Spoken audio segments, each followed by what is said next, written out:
노후를 대비하고 사회 참여를 지속하기 위해 또 건강한 신체와 정신을 위해서는 은퇴 후에도 재취업이 반드시 필요한데요. 영상을 클릭하신 분들 중엔 나이 먹고 무슨 자격증에 재취업이야 라고 생각하시는 분들도 분명 계시리라고 생각합니다. 하지만 노후라고 다르지 않습니다. 대한민국이 고령화 사회로 진입하면서 퇴직 후 인생 2막의 설계가 화두로 떠오른 지는 이미 오래전입니다. 통계청의 조사 결과에 따르면 55세에서 69세 중 은퇴 후에도 계속 일하고 싶다는 사람은 72.5%에 달했습니다. 응답자들은 평균 71세까지 계속 일자리를 희망했고 희망임금으로는 월 150만 원에서 200만 원이라는 답변이 제일 많았습니다. 주변을 보면 은퇴 후 굳이 일을 안 해도 노후를 보낼 수 있을 만큼 여유가 있으신데 일을 계속 하시는 분들이 있습니다. 이처럼 은퇴 후 제2의 직업을 찾는 데에는 금전적인 이유만 있는 것은 아닙니다. 은퇴 후에는 필연적으로 자존감 하락과 공허함, 우울 등이 찾아오기 마련인데 시니어 취업은 이를 해소해주는 가장 큰 역할을 하게 되는데요. 뿐만 아니라 경제적으로도 여유가 생겨 자기를 책임질 수 있게 됩니다. 늙어서 괜히 자녀들 눈치나 보며 살 필요가 없다는 말이지요. 그렇다면 시니어 자격증은 어떤 특징이 있을까요? 시니어들은 취업에 즉시 활용할 수 있는 자격증을 선호하는 경향이 있는 것으로 나타났는데요. 오늘은 실제로 취득 후 바로 취업에 활용이 가능한 자격증 5가지에 신종직종 1가지를 더해서 총 6가지를 알려드리려고 합니다. 자격증 취득 방법과 현실적인 연봉 그리고 앞으로의 전망도 함께 말씀드리겠습니다. 메모하실 게 있으시면 중요 내용을 메모하시면서 들으시면 좋겠습니다. 오늘의 영상을 끝까지 시청하셔서 중년 노년에도 일하는 즐거움을 통해 더 풍요로운 노후를 보내시길 바랍니다. 50대, 60대 분들에게 첫 번째로 추천드리는 자격증은 바로 건축도장기능사입니다. 건축도장기능사는 건축물을 보호하기 위해 건물 내외부를 페인트 등으로 도색하는 작업으로 중장년 여성분들도 하실 수 있을 만큼 건설업종에서는 작업 난이도가 무난한 편인데요. 그래서인지 50대 이상 여성의 취득률이 2위로 선정될 만큼 시니어들이 선호하는 자격증입니다. 그렇다면 건축도장기능사가 되려면 어떻게 해야 할까요? 건축도장기능사는 필기는 없고 실기시험만 진행됩니다. 응시 자격에는 제한이 없으며 시험 일정은 1년에 총 4번이 있습니다. 실기 100점 만점에 60점 이상 취득 시 합격인데요. 합격률은 약 60%에 가까운 합격률로 높은 편에 속합니다. 준비만 꼼꼼히 하시면 한 번에 무난히 붙을 수 있는 자격증입니다. 실기의 경우 실제 재료를 가지고 도장 연습을 하는 것이 무엇보다 중요한데 유튜브 등으로 독학하여 준비하시는 분들도 있습니다만 학습 여건상 학원에서 공부하시는 것이 훨씬 많은 도움을 받을 수 있습니다. 그런데 생각보다 많이 드는 비용에 헉할 때가 있습니다. 이럴 때 학원 비용의 부담을 줄일 수 있는 국민내일배움카드를 활용하셔야 합니다. 은퇴 후 새로운 인생을 준비하는 분들에게 아주 큰 도움이 되는 자격증 지원 사업입니다. 내일배움카드의 신청 방법 등 자세한 내용은 영상의 끝부분에서 종합적으로 다시 말씀드리겠습니다. 건축도장기능사 자격을 취득하면 도장공으로 취업하는 게 일반적입니다. 앞으로의 취업 전망은 우리나라의 건축물 경우에는 노후화가 심한 상태이기 때문에 수요는 오히려 점점 높아지고 있다고 하는데요. 인테리어 업체로 취업할 경우 기업과 경력, 지역에 따라 다르지만 월 200에서 300만 원 정도이고 건설 현장에서 일할 때의 일당은 보통 15만 원에서 25만 원 수준으로 알려져 있습니다. 요즘에는 예전과 달리 건축물뿐만 아니라 금속, 목재 등 도장 범위가 넓어지고 있어 전망 또한 좋은 편에 속합니다. 또 도장공의 연령이 높고 젊은이들은 직업으로서 진입을 꺼리고 있는 실정이어서 중장년 이상의 인력 수요는 서서히 증가할 전망입니다. 50대, 60대 분들에게 두 번째로 추천드리는 자격증은 바로 한식조리기능사입니다. 한식조리기능사 자격증은 매년 꾸준히 높은 응시율과 여성 시니어들의 인기를 유지하는 자격증인데요. 살림 경험을 바탕으로 요리에 자신 있으신 분들이 가장 선호하는 자격증입니다. 자격증 취득 후 일반 음식점부터 국공립 어린이집이나 병원, 학교 등의 단체급식소에서 조리사로 취업이 가능합니다. 특히 학교 급식소에서 일하면 퇴근 시간이 빠르고 방학 기간에 쉴 수 있다는 장점이 있습니다. 그렇다면 한식조리사가 되려면 어떻게 해야 할까요? 한식기능조리사 자격증은 산업인력공단에서 시행하는 시험으로 나이나 경력, 학력 등의 응시 자격에 제한이 없습니다. 자격증 취득 과정은 필기와 실기 시험으로 나눠지는데요. 필기 시험의 합격률은 45% 정도로 1시간 동안 사지선다형 60문제를 풀어야 되며 60점 이상 맞으면 합격입니다. 문제집 한 권을 사서 2주에서 3주 정도 시간을 투자해 공부하면 무리 없이 합격하는 수준이라고 합니다. 반면 실기시험 합격률은 35% 정도로 결코 난이도가 낮은 시험은 아닙니다. 실기시험은 한식 메뉴 31개 중 2개가 랜덤으로 출제되고 70분 동안 주어진 재료로 조리해야 합니다. 특히 실기시험의 경우엔 공식을 잘 따라 하셔야 되기 때문에 학원에서 수업을 들으시는 게 보다 단기간에 합격할 수 있는 방법인데요. 한식조리 기능사 같은 경우도 내일 배움 카드로 실기시험에 대비한 교육비를 최대 100%까지 지원받을 수 있으니 꼭 활용해 보시면 좋겠습니다. 한식조리 기능사의 연봉은 종일근무 기준 평균 3,300만 원 정도입니다. 대부분의 어린이집이나 단체급식소 같은 경우엔 종일근무가 아닌 파트타임을 선호하는 경우도 많습니다. 결과적으로 한식조리 기능사는 신중년들에게 전망이 밝고 돈을 많이 벌겠다는 목적보다는 요리할 때 즐거움을 느끼고 시간을 유연하게 쓰고 싶은 분들에게 추천하는 자격증입니다.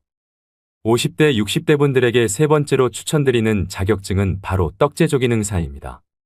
저도 이번 영상을 준비하면서 처음 접하게 된 자격증인데요. 여러분들도 아마 조금은 생소하실 거라고 생각됩니다. 하지만 떡제조 기능사는 블루오션에 해당하는 자격증 중에 하나라고 합니다. 최근 건강식인 떡을 비롯해 약과 한과 등 다양한 전통 간식들이 다시금 떠오르고 있는데요. 떡이 줄어든 쌀 소비량을 끌어올리고 있을 만큼 전통 디저트를 찾는 소비자 수는 꾸준히 증가하고 있는 추세입니다. 그렇다면 떡 제조 기능사가 되려면 어떻게 해야 할까요? 떡 제조 기능사는 한국산업인력공단 주관으로 진행되는 시험으로 시험 일정은 1년에 4회입니다. 필기 시험은 사지선다형으로 총 60문항을 60분 동안 풀어야 합니다. 한식조리 기능사와 건축도장 기능사와 마찬가지로 100점 만점에 60점 이상이면 통과됩니다. 필기 시험 합격률은 75% 정도로 높은 편에 속하지만 현재 연도가 거듭될수록 합격률이 조금씩 낮아지는 걸로 봤을 때 그만큼 난이도가 조금씩 올라가고 있는 추세입니다. 필기의 경우 독학으로 공부하셔도 크게 어려움 없이 합격이 가능합니다. 실기 과목은 떡제조 작업형으로 2시간 동안 시험이 진행되며 맵쌀떡과 찹쌀떡 중 한 종류만 출제가 되는데요. 실기 역시 100점 만점에 60점 이상이면 합격입니다. 실기 시험 합격률은 약 50%로 필기보다 다소 낮은 것을 확인할 수 있는데요. 실기를 좀 더 꼼꼼히 준비하셔서 시험장에 들어가야 할 필요성이 있겠습니다. 떡 제조 기능사 역시 실기 준비는 내일 배움 카드를 활용하시면 학원에서 수강이 가능합니다. 떡 제조 기능사 평균 연봉은 3천만 원 초반 수준인데요. 떡은 한번 배워놓으면 관련 업종을 창업할 수도 있고 카페 곁들인 메뉴로도 낼 수 있다는 메리트가 있기 때문에 전망은 밝은 편입니다. 50대, 60대 분들에게 네 번째로 추천드리는 자격증은 바로 방수기능사입니다. 방수기능사는 말 그대로 건축물에 물이나 습기가 스며들지 않게 하기 위해 지하도나 지붕, 벽, 욕조 등의 방수 작업을 하는 자격을 의미합니다. 육체적으로 작업 난이도가 높지 않은 직업인데요. 건축물의 신축 공사가 많을 때 인기를 끄는 자격증이어서 최근에 매년 3만 명 이상이 시험을 봤던 인기 직종 중 하나입니다. 그렇다면 건축도장 기능사가 되려면 어떻게 해야 할까요? 방수기능사는 건축도장 기능사와 마찬가지로 필기 없이 실기시험으로만 이루어져 있어 큰 부담 없이 편하게 준비 가능하며 100점 만점에 60점 이상이면 합격입니다. 실기시험 시간은 2시간 10분이며 아스팔트 시트지를 재단하고 순서에 맞게 부착하는 작업이 진행됩니다. 합격률은 약 50% 정도로 무엇보다 2시간 10분 안에 작업을 마쳐야 하기 때문에 몸에 익숙해질 때까지 실습을 충분히 해야만 취득할 수 있습니다. 방수기능사 또한 한국산업인력공단 주관 시험이고 내일 배움 카드 이용이 가능합니다. 방수기능사의 평균 연봉은 3,200만 원 정도입니다. 방수공사는 90% 이상이 신축공사이며 일부가 보수공사이기 때문에 신축공사의 증감에 따라 영향을 많이 받습니다. 최근 건설 경기가 서서히 회복되면서 방수기능사에 대한 고용도 서서히 증가할 전망입니다. 50대, 60대 분들에게 다섯 번째로 추천드리는 자격증은 바로 요양보호사입니다. 고령화 시대에 꼭 필요한 인력으로 주목받는 자격증인데요. 요양보호사는 노인 또는 신체적으로 도움이 필요한 환자들에게 기본적인 건강관리와 생활지원을 제공하는 역할을 합니다. 제 주변에도 실제로 50대, 60대 지인분들이 요양보호사를 업으로 삼고 계시는 분들이 많이 계실 만큼 요양보호사 자격증에 대한 관심이 뜨거운데요. 아내를 간호하기 위해 자격증을 취득한 84세 할아버지와 18살 손자와 나란히 합격한 72세 할머니도 계십니다. 개인적인 생각으로 50대, 60대라도 누구나 무리 없이 합격할 수 있는 수준이라 봅니다. 그렇다면 요양보호사가 되려면 어떻게 해야 할까요? 요양보호사의 교육과정은 총 240시간으로 이론과 실기 그리고 실습을 각각 80시간씩 수료해야 됩니다. 필기시험과 실기시험 각각 만점에 60% 이상 득점 시 합격할 수 있습니다. 하지만 2024년부터는 이론 240시간, 실기 80시간으로 기존 교육이수 시간에서 80시간이 더 늘어날 예정입니다. 자격증을 취득한 요양보호사는 흔히 양로원이라 말하는 시설이나 주야간 보호센터에서 일할 수 있게 되는데요. 또 제가 서비스라고 해서 집으로 직접 방문해 가사지원과 신체 수발 서비스 등을 담당하기도 합니다. 다만 급여가 안정적이지 않고 값싼 가정부를 고용했다는 듯 노골적으로 잡일을 시키는 환자나 가족이 있을 수 있습니다. 또 치매 어르신들을 주로 돌보는 일이라 돌발 상황도 많이 생긴다고 합니다. 하지만 단순한 돈벌이 이상의 보람이 있다고 하시는 분들도 많습니다. 근무지에 따라 일의 강도나 형태는 다르지만 요양보호사 대부분은 사회에 도움이 되는 일을 하고 있다는 사명감으로 일하고 계시지 않을까 생각합니다. 하지만 이와는 별개로 요양보호사에 대한 잘못된 인식과 처우는 앞으로 많이 개선되어져야 하는 것은 분명합니다. 2023년 기준 요양보호사의 최저임금은 시급 9,620원으로 연봉으로 환산 시 약 2,400만 원 수준입니다. 계속되는 고령화와 요양시설이나 재가시설에서 요양보호사를 의무 채용하고 있어 전망은 제일 밝은 자격증 중 하나입니다. 요즘 같은 고용 불안 시대에 건강하기만 하다면 평생 직업으로 삼을 수 있는 일이라고 생각됩니다. 이렇게 총 5가지의 전망 좋은 자격증을 알려드렸는데요. 여기에 한 가지 더 강력 추천드릴 자격증으로 신종직업인 병원동행 매니저에 대해 말씀드리겠습니다. 기대 수명이 늘어난 요즘에는 불가피하게 찾아오는 질병을 적절하게 관리하는 일이 장수의 우선 조건이 되었습니다. 이와 함께 부상하는 직업이 바로 병원 동행 매니저인데요. 노인 비율이 커지는 만큼 몸이 아픈 사람들도 당연하게 많아지고 있습니다. 복합검진이 가능한 대부분 종합병원이 예약 시스템으로 운영되고 있는데 기기를 다루는데 익숙하지 않는 어르신에게는 외래 진료 예약부터 병원 방문까지 모든 과정이 어려움의 연속인데요. 그나마 가족이 도움을 줄 수 있다면 괜찮지만 각자 밥벌이로 인해 부모의 외래 진료에 동행하기 위해 시간을 내기는 쉽지 않습니다. 이처럼 병원 동행 매니저는 숙련된 간병인이 환자와 함께 이동하여 보호자를 대신해 병원 이동 및 접수 귀가까지 동행하는 신종 직업입니다. 병원 동행 매니저는 인생이막의 유망 직종으로 전망이 아주 밝습니다. 서울시의 경우 2022년 기준으로 1만 명의 병원 동행 매니저가 활동하고 있으며 2025년까지 2만 명의 병원 동행 매니저를 양성할 계획이라고 밝혔는데요. 노인 인구가 빠르게 증가하면서 시니어 1인 가구는 더욱 늘어날 것이기 때문에 병원 동행 매니저의 수요는 앞으로 더욱 증가할 것으로 예상되고 장년 노년분들이 하기에 괜찮은 직업으로 생각이 됩니다. 그렇다면 병원 동행 매니저가 되려면 어떻게 해야 할까요? 병원 동행 매니저로 활동하기 위해서는 간호사, 간호조무사나 요양보호사, 사회복지사 자격 중 한 가지 이상의 자격증을 소유하고 있어야 합니다. 소지하고 계신 자격증이 없으시다면 사회복지사 2급 취득으로 접근하시는 게 가장 수월한 방법인데요. 사회복지사 2급은 필기시험 없이 온라인 수업 이수 후 실습을 하면 취득할 수 있습니다. 한국산업인력공단이나 한국사회복지사협회 홈페이지에서 접수를 진행할 수 있습니다.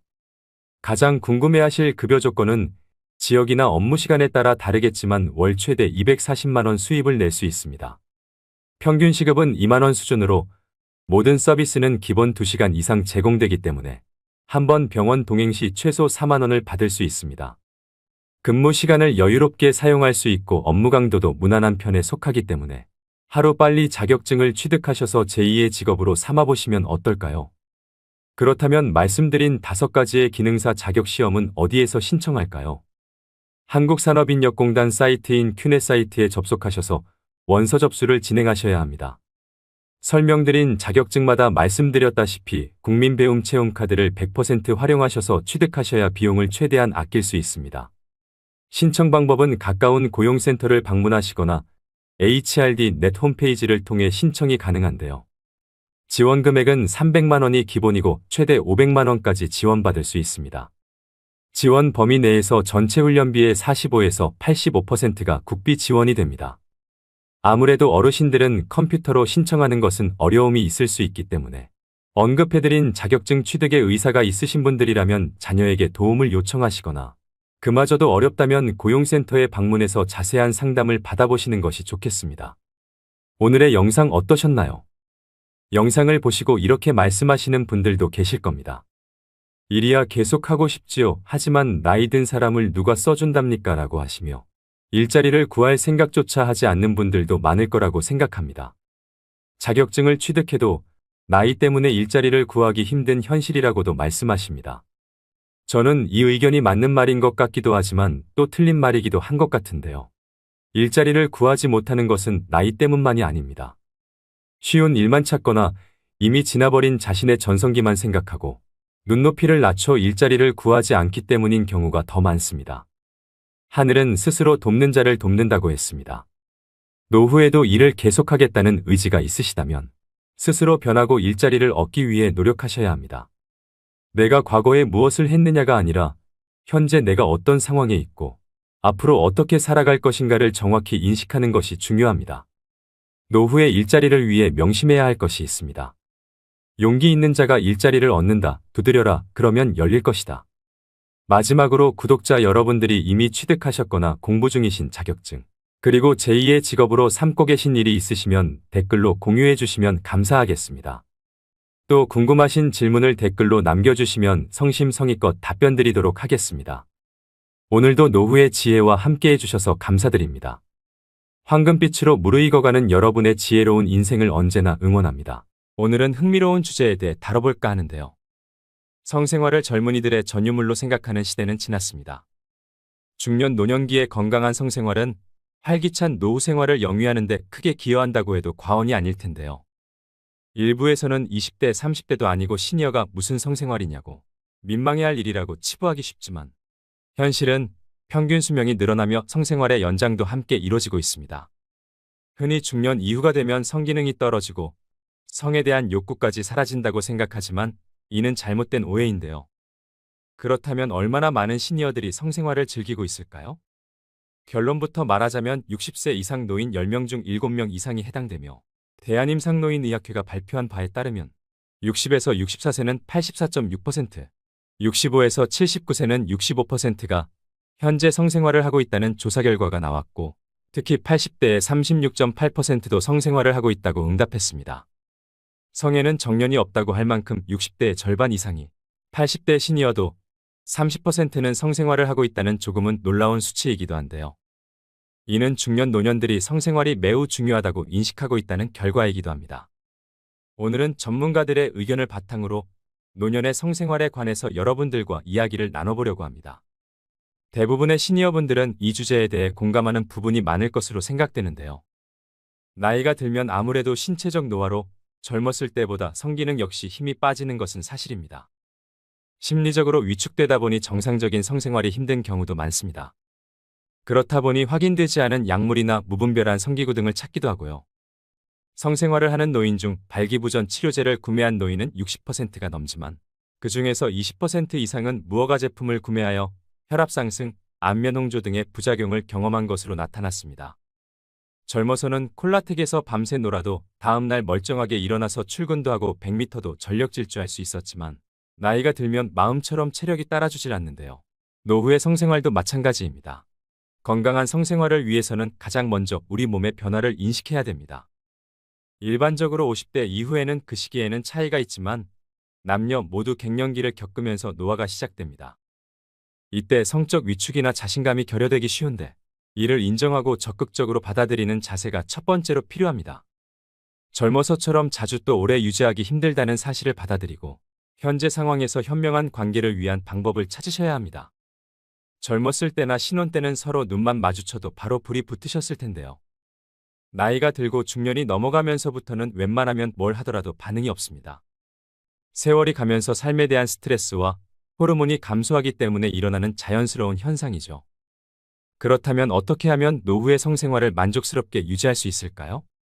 먼저 나이 든 사람들이 받아들여야 하는 것은 노년의 성관계가 상대의 벗은 몸을 보기만 해도 가슴이 뛰면서 당장 발기가 되고 파트너와 키스만 해도 정신이 몽롱해지고 호흡이 가빠지는 젊은 시절의 사랑과는 같을 수가 없다는 점이고 그럴 필요도 없습니다. 젊어서는 거칠고 자극적인 음식도 부담 없이 먹을 수 있었지만 나이가 들면 이런 음식은 몸에서 받아들이질 못하니 소화가 잘 되는 음식을 찾게 되는데요. 노후의 성생활도 마찬가지입니다. 이제는 사랑을 나눌 때도 조금 다르게 접근해야 됩니다. 연륜이 쌓이고 경험이 많아지면서 우리의 성생활 목표가 단지 성기 결합에 있지 않다는 것을 깨닫게 됩니다. 젊을 때는 사비비주의 좀 더 자극적이고 과도한 성욕구에 치우쳤었다면 노후에는 만족스러운 성생활을 위해선 성관계 그 자체보다 중요한 것은 바로 친밀감 형성인데요. 노후의 적극적인 성관계는 서로에게 부담이 될 수 있습니다. 나이 들어서는 단순히 육체적인 관계보다 심리적인 요소가 많이 좌지우지 되기 때문입니다. 따라서 노후의 성생활은 일방적으로 강요하기보다는 서로 대화를 통해 계획된 성관계를 갖는 것이 이상적입니다.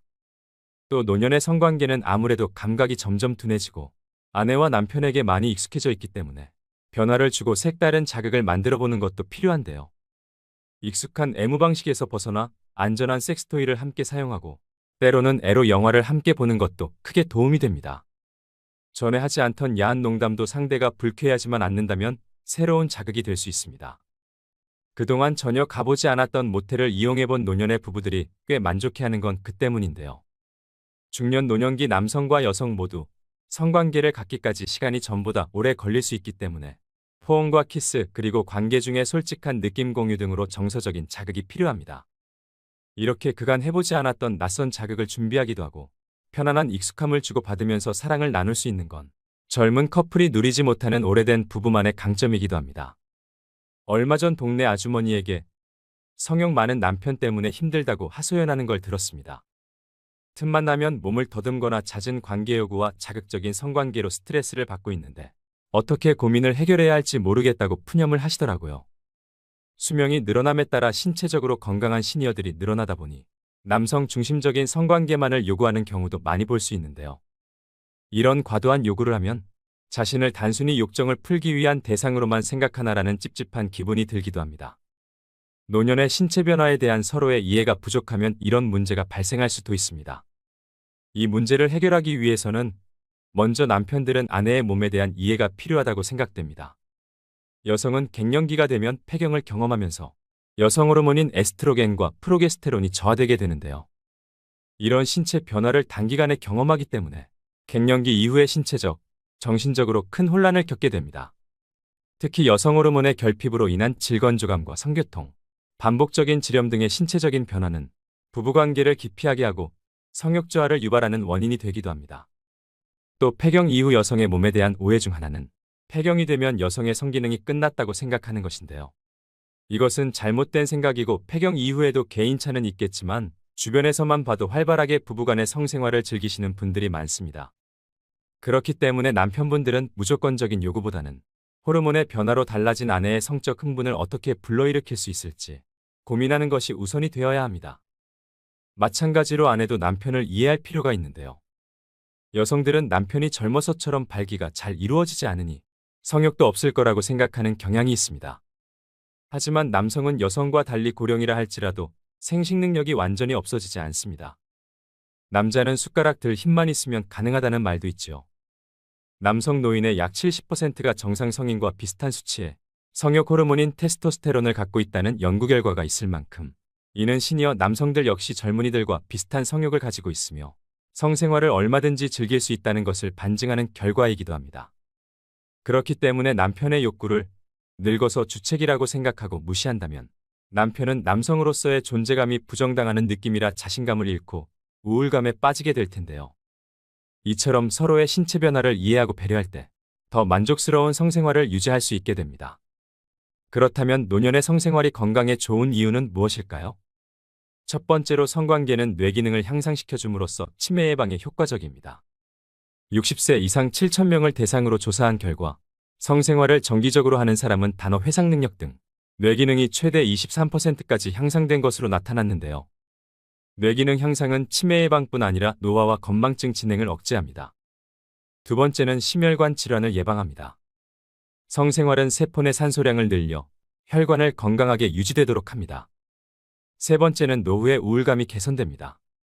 나이가 들면 은퇴나 자녀의 결혼 등의 변화로 우울하기 쉽습니다.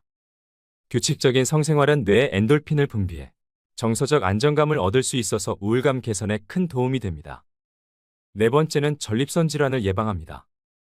남성의 경우 성생활을 하면 테스토스테론 분비가 활발해지면서 고환과 음경 위축을 방지하는데요. 또 테스토스테론은 약해진 뼈와 근육 건강을 유지하는 데도 좋습니다. 다섯 번째는 골다공증 예방입니다. 여성의 경우 늘어난 에스트로겐 분비량으로 인해 골다공증이 예방되고 질의 세균 감염을 막아 여성 질환에 걸릴 가능성이 낮아집니다. 여섯 번째는 피부 건강이 유지됩니다.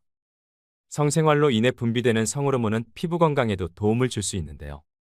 실제로 스코틀랜드 로열 에든버러 병원 연구에 따르면 정기적으로 성관계를 하는 사람은 또래보다 피부가 평균 10년 젊어 보인다고 합니다.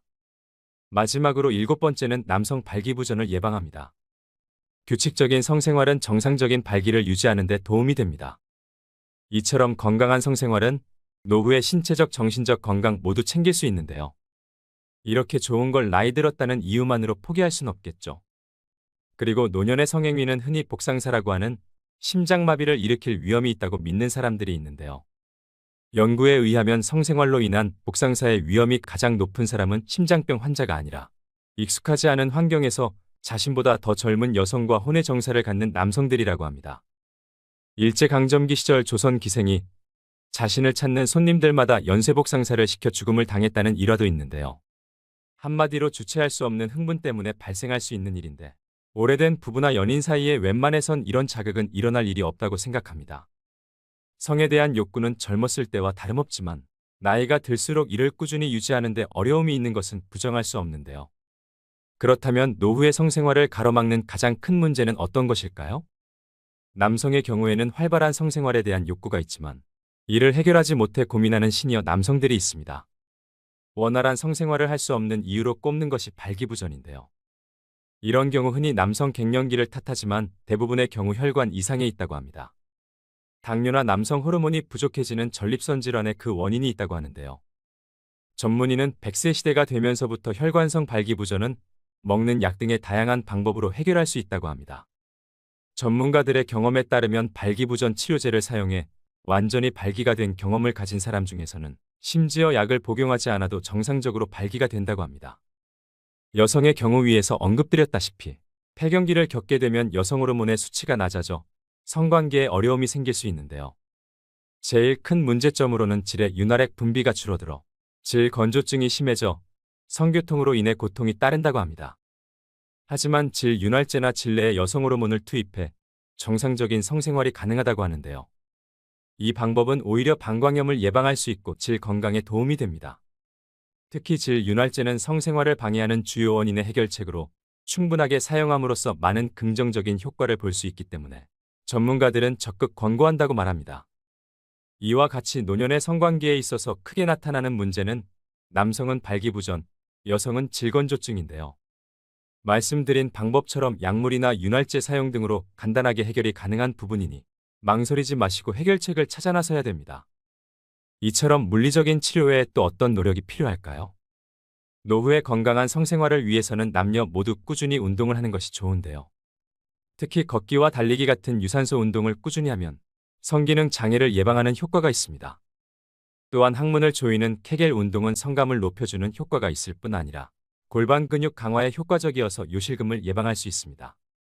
케겔 운동은 대변을 참듯 항문 주변 근육을 조였다 풀어줬다 반복하는 것으로 여성뿐 아니라 남성의 성기능 향상에도 도움이 됩니다.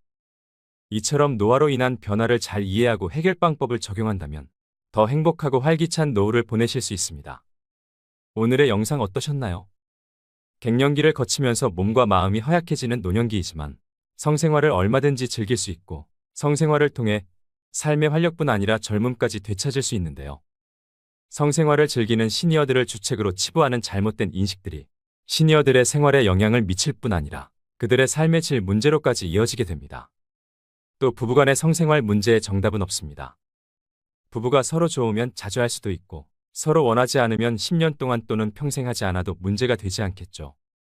하지만 부부간의 성생활은 건강과 일상을 행복하게 유지하는 요소입니다.